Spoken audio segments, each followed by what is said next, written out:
Assalamualaikum warahmatullahi wabarakatuh. Waalaikumsalam warahmatullahi wabarakatuh. Balik lagi ini kita. Lah iya, masa siapa? Balik lagi ini kita. Lagi mau konten lagi nih sama Bang Ali. Banyak banget yang nge-request. Seriusan? Iya, Bang Ali katanya disuruh bikin konten, disuruh aktifin YouTube-nya. Agak ada yang nonton kan? Udah di sini aja nontonnya. Ya Allah, ada yang nonton. Jadi ini kita lagi nunggu break syuting dulu, uang kaget lagi. Sekalian promo ya. Iya. Jangan lupa nonton uang kaget lagi setiap hari. Setiap hari di MNC TV jam 4.30 sore. Uang kaget Lagi. Nah, kalian nonton tuh. Nah, sekarang tadi kan aku bikin story buat pertanyaan-pertanyaan untuk Bang Ali kasih nasihat karena mereka itu pada iri yang dinasehatin kenapa Natali doang, gue juga mau gitu. Seriusan katanya sih? begitu. Bercanda nih. Nah. Gue jadi deg-degan nih masuk deg gini. Dekin. Deg-degan. Nah, Bang Ali katanya awet muda di komen. Katanya awet muda. Bang Ali, gue inget katanya waktu itu zaman syuting apa gitu katanya ada yang Jadi sebenarnya mungkin apa olahraga. Jadi banyakin olahraga. Kalau misalnya banyak olahraga itu apa yang bikin kita jadi cepat tua itu kan lemak, guys. Iya, lemak. Jadi kalau misalnya banyakin olahraga, terus positive thinking, vibes-nya happy. Masya Allah. Terus satu lagi milih temen. Jadi ada tuh temen yang kadang-kadang kalau datang bikin bete. Iya. Nah itu dijauhin aja yang gitu-gitu. Jadi gini, ada kata-kata guru orang besar ya. Iya. Kita tuh punya tiga hak diri. Ya. Hak mau bicara sama siapa, Ya. hak mau tidak bicara sama siapa, Ya. dan hak ingin berbagi sama siapa. Ya. Nah, kalau misalnya ada orang memang nggak asik, kita boleh pergi. Bukannya kita mau tuh silaturahmi, enggak. Karena memang itu punya hak kita untuk nggak dengerin dia atau nggak ngobrol sama dia gitu. Jadi circle-nya dijaga ya. Bener. Gitu. Jadi bukannya, lu temen milih-milih. Enggak, itu emang hak kita gitu. Nah, ada orang yang datang tiba-tiba cerita, curhat, bikin bete, pusing, Ada juga yang orang datang curhat diomongin lagi. Nah, itu yang harus dijauhin. itu bikin awet muda ya kalau misalnya kita bisa cooling down dari milih-milih temen. Iya. Nah, ini pokoknya ini dari aku dulu. Aku mau nanya ya. Dari aku aja dulu deh awalnya. Oke. Wih, gue jadi pertanyaan orang gitu. Gak apa-apa. Kalau nggak bisa jawab, aku bilang nggak bisa, nggak apa-apa ya guys. Ya. Ini Backlight. iya backlight ya ternyata. Apa kita geser situ gitu ya? Kita pindah ya? Nggak, boleh tapi di kita situ, di geser. situ. Kita gini nih, sini. Sini. Kita agak Ini kameranya di gini. sini. Nah. Tuh, Nah. kan cakapan kan? Berarti ini geser. Sebelumnya terima kasih loh kalau ada yang mau nanya dah. Mudah-mudahan jadi berkah ya. Amin ya Allah, amin. Bentar aku mau antar dulu. Iya. Iya. Ya, Iya, bentar, Bapak. bentar. Ada Pak ya. Bentar ya. Bentar. Berapa aku? Masya Allah. Insya Allah. Nah, aku mau nanya. Jadi tadi itu cerita dari story uang kaget lagi. Tadi kan aku ngikutin ya. Itu tuh banyak banget ada istri, dia punya ekor 3 adik-adiknya yang diurusin sama suaminya. Dan itu Masya Allah. Itu gimana ya? Dapat hidayah apa keberkahan apa kayak gimana tuh, aku pengen tahu deh. Kalau misalkan udah ngurusin adik-adik ipar yang orang tuanya udah nggak ada. Apalagi dia bukan orang mampu ya. Iya. Jadi gini, kadang-kadang maaf ya, Allahumma inna nas'aluka salamatan fid din. Jadi doa selamat itu yang pertama kali yaitu bukan selamat di dunia, selamat akhirat, selamat yang lain-lain, tapi Allahumma inna nas'aluka salamatan fid din. Artinya selamat di dalam beragama. Ya. Ini kadang-kadang kita paham agama tapi belum tentu selamat. Kenapa? Kalau misalnya kita lihat dari yang tadi Neng bilang ya, Bapak tadi kalau dibilang agamais kagak. Enggak. Ya. Kalau dibilang mungkin sering datang taklim enggak. Kalau dilihat dia mungkin lulusan pesantren enggak. Tapi ternyata dia punya jiwa besar, selamat agamanya. Kenapa? Karena dia punya jiwa ikhlas, bisa ngurusin 3 orang adik dari istrinya. Nah inilah yang aku bilang. Sebenarnya makanya di situ dibilang doa selamat itu apa? Selamat beragama. Nah jadi ini gambaran buat terutama buat aku juga introspeksi diri. Mungkin gue sering kumpul sama orang-orang soleh atau segala macam, tapi belum tentu pemahaman kita pada saat mewujudin di lapangan seperti teori yang kita dapat. Yeah. Gitu. Nah dia aku bilang kadang-kadang itu wali. Yeah. Jadi wali sama alim beda nih.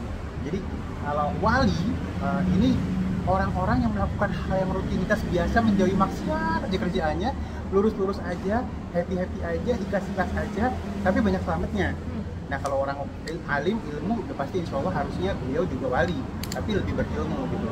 Nah kalau misalnya orang alim belum bisa jadi wali, ini agak PR.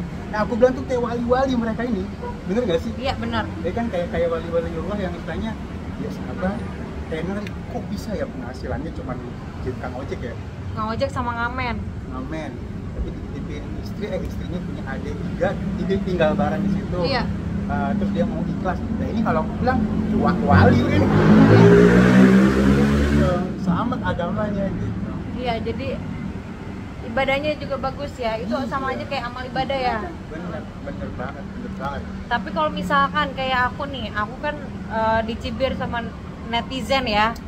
Dibilang, aduh ini anak adik-adik pada numpang hidup tuh, pada numpang pokoknya gitu. Itu gimana menurut Bang Ali gimana? Atau cibiran-cibiran tetangga-tetangga yang tadi itu tuh adik iparnya ngapain sih pada ikut-ikut di rumah situ, mereka kan udah suami istri, ngapain mereka masih ikut-ikut di dalam situ? Itu bakal mendewasakan yang terdepan. Lebih akan dewasa, lebih kuat karena semakin tinggi pokoknya semakin banyak ujiannya. Iya. Ujian terbesar itu dari kalam itu ucapan. Nah kalau misalnya berani tampil di depan umum, ya kayak yang sekarang kan tampil di depan umum ya. Nah di depan umum ini ada orang yang akademisnya paham, ada akademisnya kurang, maaf ya, ada akademisnya standar. Nah Neng bisa lihat bagaimana cara mereka berkomen. Biasanya kalau orang yang akademisnya bagus, maka dia akan berkomen dengan sesuai akademisnya. Nah kalau misalnya dia akademisnya biasa atau barbar, dia akan komen dengan sesuai dengan kebarbarannya. Nah jadi Neng harus besar hati, harus legowo, harus ikhlas menerima semua yang masuk. Buat mental ya? Iya. Walaupun kadang-kadang mau di-skip tapi kepikiran ya. Iya itu. Ya, tapi nggak apa-apa, disikapi dengan baik semuanya kalau menurut aku, karena mereka berkomen sesuai dengan akademisnya masing-masing. Nggak mungkin juga kan Neng terangin one by one kan. Iya benar. Jadi misalnya apalagi Neng banyak banget yang komen tuh, banyak banget sampai puluhan ribu ya. Nah terus mau diterangin satu-satu, mereka pun nggak berharap diterangin sebenarnya. Mereka just only lempar opini dan mereka nggak berharap diterangkan gitu. Jadi yang tertulis bukan untuk disikapi atau dijawab one by one menurut aku, tapi disikapi dengan positif aja vibes-nya. Karena buat tampil di depan umum, maka orangnya pun banyak banget dengan berbagai macam genre, sehingga kita terima aja. Masya Allah. Nah ini nih, aku senangnya dikelilingi dengan orang-orang yang positif. Nah sekarang dari netizen ada yang bertanya. Gue tersanjung banget nih kayaknya. Motivasi buat diri sendiri saat terpuruk apa sih Bang Ali? Kalau menurut Bang Ali? Jadi lagi down, terpuruk ya. Aku pernah doanya gini, terakhirnya wa ghalabatir rijal itu pernah kemarin tuh. Wa ghalabatir rijal. Jadi kita tuh tidak bergantung kepada makhluk. Jadi hanya bergantung kepada Allah. Seterpuruk-puruknya kita pasti masih ada Allah. Jadi bahasanya apa? Yang bisa ngebalikin kita, memotivasi kita, ya dia ketemu Allah. Jadi ada yang bilang gini, kalau misalnya lo buat kaya ntar lupa sama gua, kayak bahasa kita kadang-kadang. Mendingan lo buat susah, kenapa? Karena susah yang saat ini dialami bukan susah pilihan kita, susah yang memang ada ketentuan Allah di dalamnya. Nah gini, terus janji kadang-kadang aku gini, ya Allah mungkin engkau tempatkan aku di dalam keterpurukan atau kesulitan. Dengan begini aku dekat denganmu, tapi aku janji, aku nazar, nanti pada saat aku bahagia atau engkau buat aku bahagia, aku akan semakin dekat denganmu. Jadi bikin perjanjian. Iya, Masya Allah, iya. Bikin perjanjian. Jadi lillah dulu, oke, saya dalam keadaan terpuruk. Nah ini pasti ada rahasia Allah nih. Nah, dibuat gini supaya apa? Supaya dia ketemu Allah, gitu. Positif tingginya. Tapi habis itu jangan terlena di situ. Bikin perjanjian sama Allah, ya Allah. Kan susahnya udah nih, bikin seneng dong Masya Allah.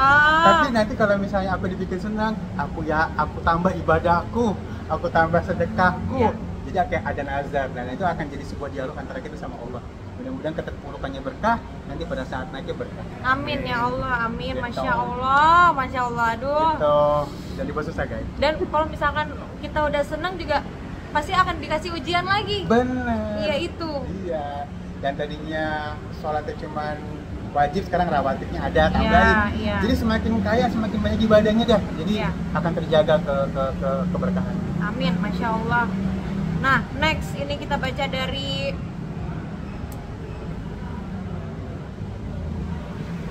tentang masa idah bun, biar netizen yang julid paham. Ini dari Siti Wira 123. Ya, masa idah ini fikih ya guys. Aku nggak berani jawab terlalu detail karena kalau fikih itu ada alif ulama. Nah, aku bukan alif ulama ya.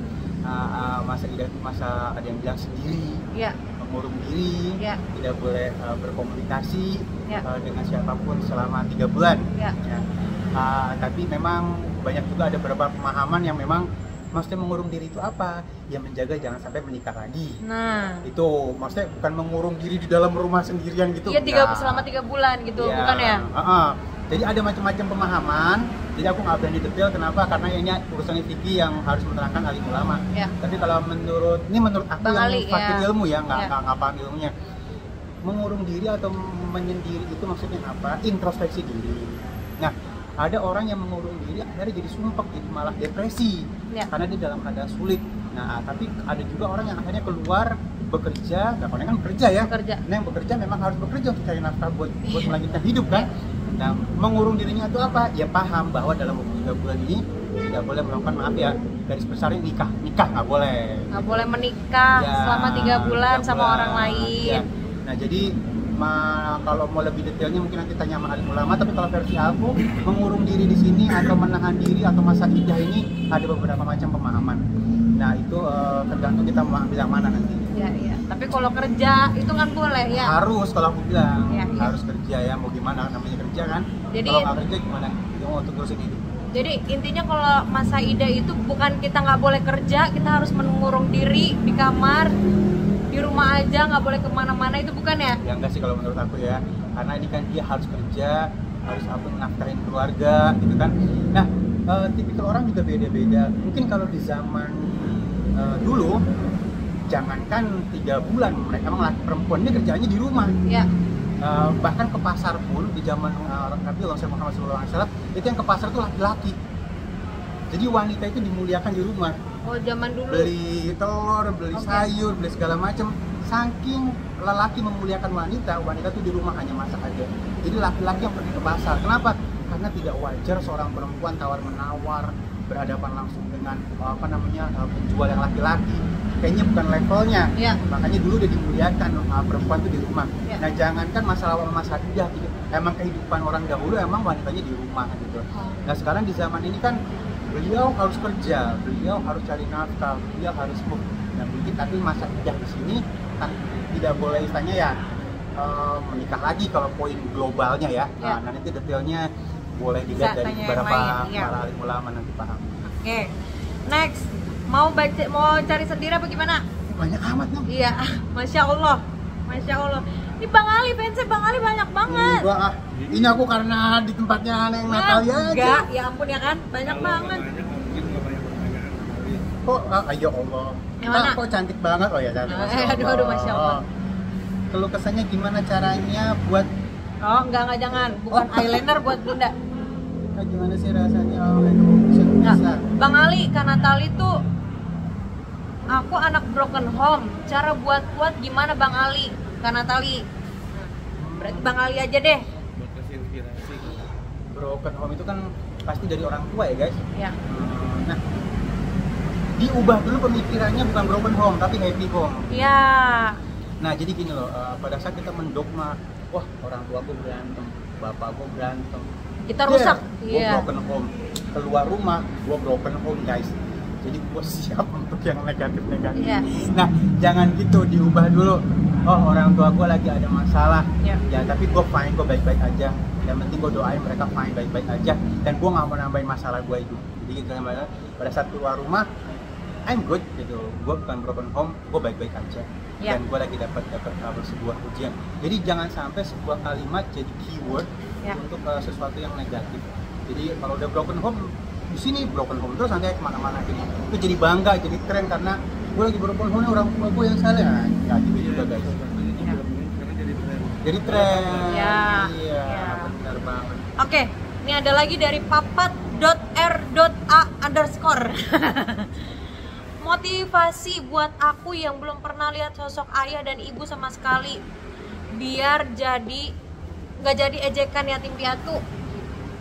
Oke, gitu keren banget ini ya. Jadi gini, Rasulullah SAW pun yatim piatu. Jadi gini, aku nggak di posisi kamu ya sayang, maksudnya tidak berada di posisi kamu. Ini posisi yang berat, makanya kita harus memuliakan anak yatim piatu. Kita harus memuliakan, kalau misalnya kita sayang sama beliau, kita hidup bagaikan dua jari ini ya dengan Rasulullah SAW nanti di akhirat ya, karena di surga tuh ada level-levelnya. Paling enak ya barengan sama Rasulullah SAW di posisi surga. Nah, siapa orang-orang yang bersamaan dengan Rasulullah adalah orang-orang yang sayang sama anak yatim piatu. Jarak dengan Rasulullah bagikan jadi tengah dengan jadi telunjuk di akhirat nanti, jadi dekat banget ke surganya. Nah, jujur aku nggak paham, aku nggak di posisi itu ya. Kenapa sampai nggak paham? Karena itu posisi yang sangat amat mulia gitu ya. Jadi aku nggak bisa berandai-andai, aku cuma bisa saranin sama kamu, walaupun kamu nggak bisa lihat ayah kamu seperti apa, ibu kamu nggak seperti apa, tapi doain terus ya, karena ada doa anak saleh atau salehah yang terus akan sampai, dan bacain doa terus kepada mereka. Dan satu lagi, jangan dijadikan anak yatim piatu sebuah tempat atau momen untuk minta-minta, jangan ya. Jadikan anak yatim piatu ini sebuah pemacu bahwa banyak banget orang-orang yatim piatu termasuk Rasulullah SAW sukses hidupnya. Amin ya Allah. Pemacu kita. Amin. Ini aku lagi cari pertanyaan yang benar-benar yang benar-benar seru. Ini yang terakhir ya. Ini jadi serius loh, kita loh hari ini gak kayak kemarin loh. Kemarin kita happy aja. Gimana dari XRISKAXYZ?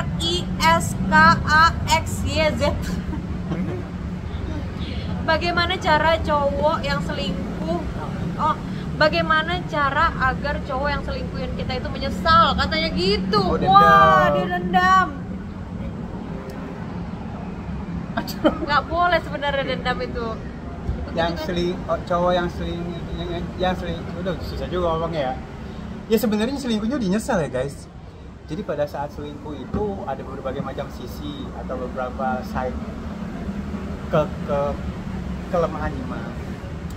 Terus satu hal ini ya, kelemahan iman itu aku benar. Lebih ngambil itu deh ya. Kalau ngambil ke agama nanti ada dalam banget. Kelemahan iman. Jadi wong koyong neko dibanding ke ya saing ke ya mesti kalah ya. Nah, dari kalimat ini mungkin kita ngambil jangan ngebanding-bandingin orang yang kita cintai dengan orang lain.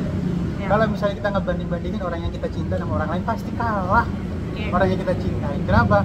Sementara ini orang yang kita cinta udah jalan bareng-bareng segala macam, dan tiba-tiba ada incumbent datang terus kita bandingin, ya pasti kita lagi seru-seru nama yang baru lah gitu bahasanya ya. Nah terus kita banding, Masya Allah. pasti di masjid kita lihat. Ya. Allahumma sholli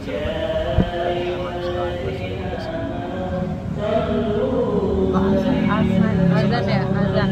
Wah, ini semoga berkah untuk kalian juga semuanya. Terima kasih untuk Bang Ali. Kesimpulannya pokoknya jangan banding-bandingin orang yang kita sayangin dengan orang lain. Pasti yang kita sayangin kalah, karena orang yang baru ini pasti akan lebih kita menangin dengan cara bagaimanapun juga. Oke, terakhir sebelum kita sholat, terakhir Bang Ali, katanya cara untuk move on kayak gimana? Ini relatif ya guys, kalau move on. Maksudnya kadang ada yang bilang gue nggak mau lupain, tapi ntar lupa sendiri. Ada yang hukum alam, gue harus cariin penggantinya. Dengan gue cari penggantinya maka gue bisa lupain. Jadi ini relatif, tergantung bagaimana orangnya. Cuma syaratku satu, kalau mau move on harus, tapi kan melupain yang sebelumnya jangan, karena pernah ada sesuatu yang luar biasa di kehidupan sebelumnya. Ada warna. Jaga semuanya. Kalau harus move, kita yang baik-baik. Dan kalau misalnya harus jalan terus, ya jalan yang baik-baik. Terima kasih guys, terima kasih Bang Ali sudah nasehatin kita semuanya. Semoga jadi pembelajaran untuk kita semua. Ini udah azan, waktunya kita sholat. Terima kasih. Assalamualaikum warahmatullahi wabarakatuh.